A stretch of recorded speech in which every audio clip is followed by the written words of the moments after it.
स्वागत है आपका भारत वॉइस में।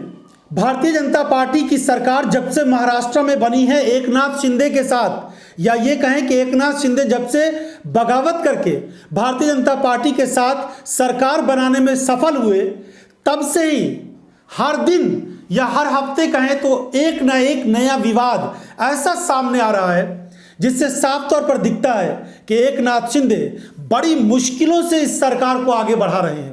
ये कब तक चल पाएगा, कब तक ऐसा ही चलता रहेगा, ये बहुत सारे सवाल हैं जो लोग पूछ रहे हैं। अब ताज़ा मामला कर्नाटक और महाराष्ट्र के जो सीमा का विवाद है वो एकनाथ शिंदे के लिए बड़ी मुश्किलें पैदा करता हुआ नजर आ रहा है। उधर भारतीय जनता पार्टी भी इस मामले को लेकर बुरी तरह से फंस गई है, क्योंकि भारतीय जनता पार्टी में एक तरह से त्रिकोणीय विवाद शुरू हो गया है।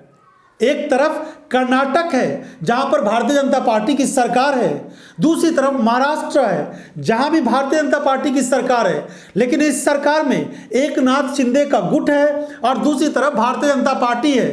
तो सब अपने अपने हिसाब से काम करते हुए नजर आ रहे हैं।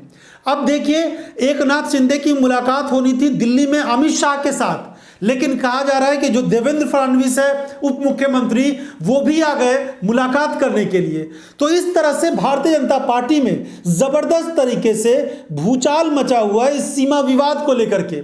उधर बसवराज बोम्मई जो कर्नाटक के मुख्यमंत्री हैं, उनका कहना है कि इस पूरे मामले पर राजनीतिकरण हो रहा है और जो जमीन, पानी और सीमाएं हैं उसको लेकर किसी तरह का समझौता नहीं किया जाएगा।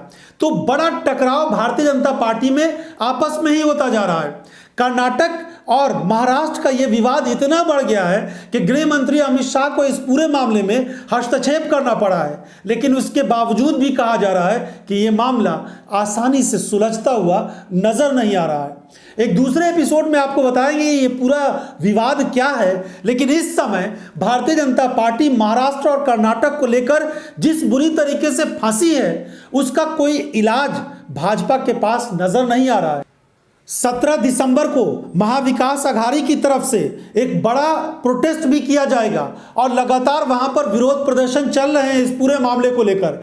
कर्नाटक के लोगों ने भी इस पूरे मामले पर सख्त रुख अपनाया है और वहां की जो विपक्षी पार्टियां हैं वो भी सरकार पर दबाव बना रही हैं। तो भारतीय जनता पार्टी इस पूरे मामले को अगर किसी एक राज्य में, महाराष्ट्र में या कर्नाटक में विपक्ष की सरकार होती, भाजपा के अलावा किसी की सरकार होती, तो बीजेपी इसको बड़े आसानी से हैंडल कर सकती थी, लेकिन उसकी ही सरकार है और ये सीमा विवाद बहुत ही उलझा हुआ है। अभी का नहीं है, ये लंबे समय से है। ऐसी स्थिति में बीजेपी के दिग्गज नेताओं को भी समझ में नहीं आ रहा कि ये मामला कैसे हल होगा।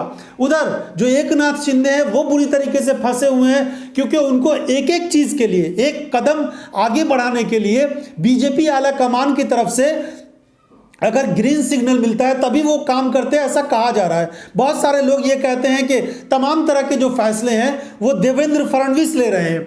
अगर सरकार में कोई गलत काम हो गया, कुछ उल्टा सीधा फैसला हो गया, तो उसका आरोप एकनाथ शिंदे पर जाएगा और जो कुछ भी अच्छा होगा उसका श्रेय देवेंद्र फडणवीस लेते हुए नजर आएंगे, बीजेपी लेती हुई नजर आएगी और एकनाथ शिंदे का कहीं पर ऐसे में नाम भी नहीं होगा। एकनाथ शिंदे को भी इस बात का एहसास है कि वो अगर अच्छे तरीके से शासन नहीं चलाते हैं तो फिर आने वाले दिनों में उनके खिलाफ भी उनके खुद जो नेता हैं वो बगावत कर देंगे, तो वो कहीं के नहीं रहेंगे, क्योंकि अब तो शिवसेना में भी उनके दरवाजे बंद हैं। तो बीजेपी से अगर वो अलग होते हैं या फिर वो मुख्यमंत्री नहीं रहते हैं, बीजेपी का कोई मुख्यमंत्री बन जाता है, तो वो कहाँ जाएंगे, उनके पास कोई रास्ता नहीं है। तो भाजपा के सामने ये बड़ी चुनौती हो गई है कर्नाटक और जो पूरा महाराष्ट्र का सीमा विवाद है उसको लेकर के।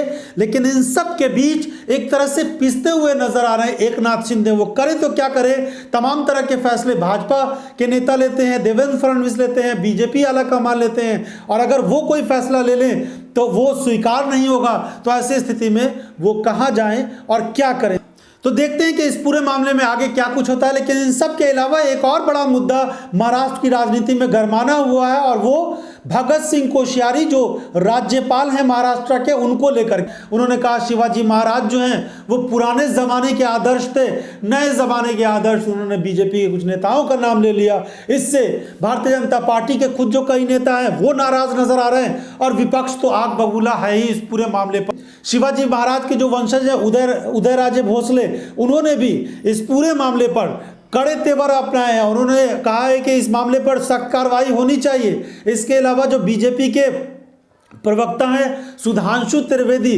उन्होंने भी मुगल और शिवाजी महाराज को लेकर जो बयान दिया है उसको लेकर भी बड़ा विवाद मचा हुआ है। तो इस तरीके से भारतीय जनता पार्टी तो घिरी हुई है ही। एक नाथ शिंदे को भी समझ में नहीं आ रहा है कि महाराष्ट्र में रोजाना और हर हफ्ते निकल रहे एक नए नए विवाद का निपटारा कैसे किया जाएगा। उनके सामने भी एक बड़ा संकट आ गया है।